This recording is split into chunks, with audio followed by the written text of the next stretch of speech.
जब हम पोल्ट्री की बात करते हैं तो हमारे ज़हन में आता है कि इसमें बहुत ज़्यादा पैसा है। हम एग सेल करेंगे पैसे मिलेंगे, हम मीट सेल करेंगे पैसे मिलेंगे, गोश्त सेल करेंगे तो पैसे मिलेंगे।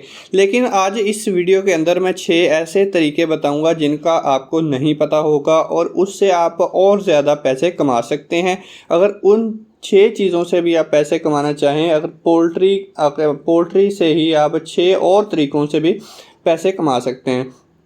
अस्सलाम वालेकुम। ग्रिफिन पोल्ट्री यूट्यूब चैनल में आपको खुशामदीद। तो आज इस वीडियो के अंदर हम 6 ऐसे तरीक़ों की बात करेंगे कि जिसके अंदर अंडे और गोश्त के अलावा भी पैसे हम कमा सकते हैं।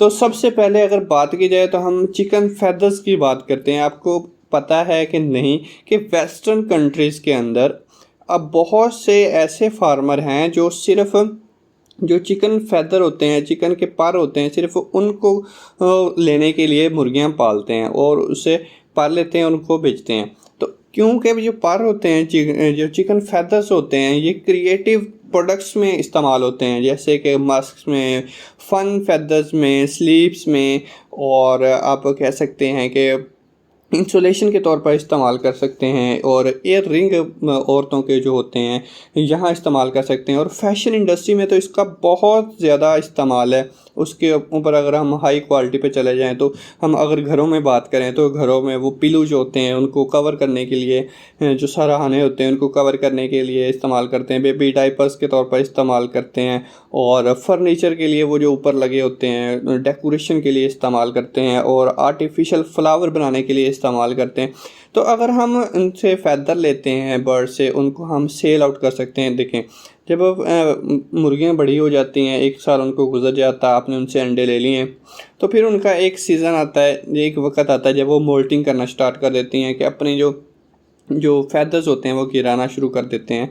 तो उस फैदर्स को आप लेके इकट्ठा करके उसको बेच के आप ज़्यादा पैसे कमा सकते हैं। तो वो जो फैदर्स होंगे उसको आप फर्नीचर वाली दुकान पे बेच सकते हैं, या पिलो मेकर जो होते हैं, जो पिलो बनाते हैं, उनको बेच सकते हैं, या आप फैशन डिज़ाइनर्स को बेच सकते हैं, जो आर्टिफिशियल फ्लावर बनाते हैं उनको बेच सकते हैं।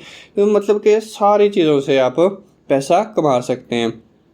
तो फैदर्स का ये था पहले नंबर पे।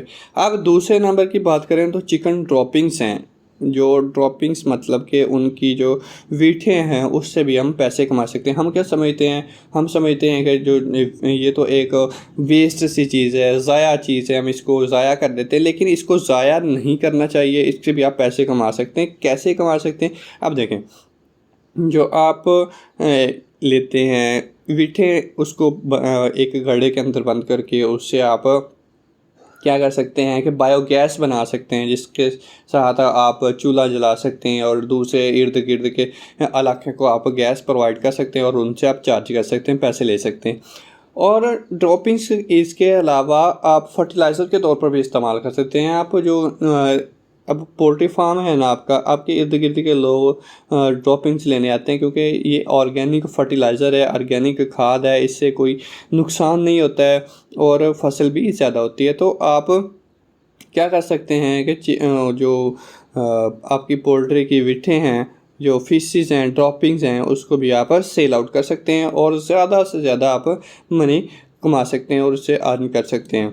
तो उसके बाद इक्विपमेंट्स की बात करें तो अब देखें कि हर फार्मर के पास, जो हर एक शेड वाला है जिसने शेड बनाया हुआ है, उसको इक्विपमेंट की ज़रूरत होती है। इक्विपमेंट की मतलब कि खाने के जो फीडर्स होते हैं, ड्रिंकर्स होते हैं, फ़ैन होते हैं। अब देखें ना कि अगर आप एक मैन्युफैक्चरर हैं, इक्विपमेंट मैन्युफैक्चरर हैं, तो क्या करेंगे कि इक्विपमेंट्स जो होंगे वो आप सेल आउट कर सकते हैं। अब देखें कि जितनी भी टेंटिंग पेंटिंग चलती रहती है हर साल, बल्कि हर रोज़ के तौर पर, कोई किसी मशीन का बेल्ट टूट रहा है और किसी की ऑगर ख़राब हो रहे हैं, या किसी का जो ड्रिंकर ख़राब हो रहा है, निप्पल ख़राब हो रहे हैं, या फीडर ख़राब हो रहे हैं, तो उसने सबसे पहले तो कोशिश ये करनी है कि वो उसको खुद ठीक कर ले। अगर वो खुद ठीक नहीं कर सकता तो वो कोशिश करेगा कि जो लोकल मैन्युफैक्चरर है, यानी कि जो लोकल इक्विपमेंट सेल कर रहा है, उससे वो इक्विपमेंट हासिल कर ले। तो अगर वो इक्विपमेंट नहीं ले सकता तो वो फिर बाहर की जानब जाता है, किसी और मुल्क से मंगवाता है। तो अगर आप लोकल मैन्युफैक्चरर हैं तो आप इससे ज़्यादा पैसे कमा सकते हैं, ज़्यादा मनी कमा सकते हैं। तो चौथे नंबर पे आता है कंसल्टेंसी। कंसल्टेंसी जो है वो बहुत इम्पॉर्टेंट है बिगनर्स के लिए, कि जो अपना कारोबार शुरू करना चाहते हैं, जो ड्रीम रखते हैं कि हमने पोल्ट्री से बहुत ज़्यादा पैसा कमाना है, तो उनको एक्सपर्ट्स चाहिए होते हैं। एक्सपर्ट्स जिनके पास एक्सपीरियंस ज़्यादा होता है, उनकी वो कंसल्टेंसी लेते हैं। आप किसी फार्म पे जाएं, उसे बताएं, एडवाइस करें कि आपने ये चीज़ ठीक नहीं कर रहे और ये आपकी चीज़ ठीक है। तो अगर आप एडवाइस करते हैं तो उसके भी आप पैसे चार्ज कर सकते हैं, क्योंकि अब देखें कि हर बंदा जो है वो डीवीएम या पोल्ट्री साइंटिस्ट नहीं होता है।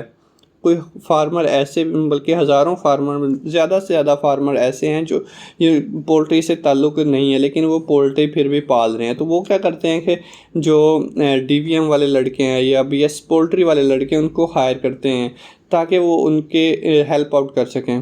तो आप कंसल्टेंसी जाके दे सकते हैं। देखें, अगर आपका जो फार्मर है वो छोटा है, मतलब उसके कम शेड हैं, थोड़े शेड हैं, तो आप उससे लो चार्ज करेंगे। अगर आपको पता है कि इसके बहुत ज़्यादा शेड हैं, तो आप इससे क्या कर सकते हैं, ज़्यादा भी पैसे कमा सकते हैं। अच्छा, अगर देखें कि अगर छोटा फार्मर है एक, उससे आप क्या करें कि थोड़े पैसे ले रहे हैं, तो कुछ ना कुछ तो आप कमा रहे हैं ना।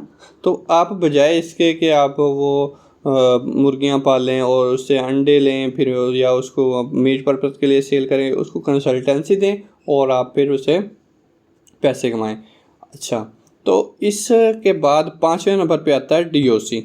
डीओसी, डे ओल्ड चिक। अब हर फार्मर को डे ओल्ड चिक चाहिए होता है, और हर किसी फार्मर के पास ऐसे इक्विपमेंट नहीं होते, इंक्यूबेटर नहीं होता, हैचरी नहीं होता कि वो अपनी हैचरी से हैच करवाएं और अपने फार्म पे आके उसको मतलब कि पालें। तो उसको डीओसी चाहिए ही चाहिए होता है। अगर आप कमर्शियल लेवल की बात ना भी करें, तो अगर आप छोटा सा इंक्यूबेटर लेके अगर फैंसी बर्ड्स की आप ब्रीड करवाना शुरू कर दें और उनके हैच आप सेल आउट करना शुरू कर दें, तो उससे भी आपको काफ़ी ज़्यादा फ़ायदा मिल सकता है और आप उससे ज़्यादा पैसे कमा सकते हैं।